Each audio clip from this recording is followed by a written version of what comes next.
তো গাইস, প্রথমে ভিডিওটি দেখি, তারপর পাবলিকের করা ফানি কমেন্টগুলো পড়ি। বাবা তুমি আমার বেঁচে থাকার কারণ,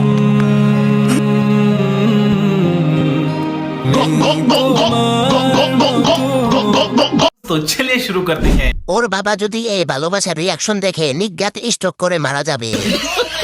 ভালোবাসেন ঠিক আছে, কিন্তু পম্পমে হাত দিয়ে জাকানোর কি আছে? যেভাবে জাকি দিতেছে, ভালোবাসা দুইটা ছিঁড়ে পরে অমলেট হয়ে যাবে তো।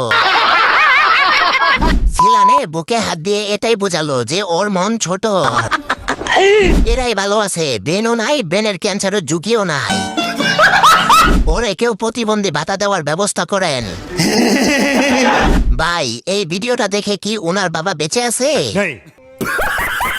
তোর উদ্দেশ্য তো বাবার ভালোবাসা না, মানুষে দুধ লড়ানো দেখানো।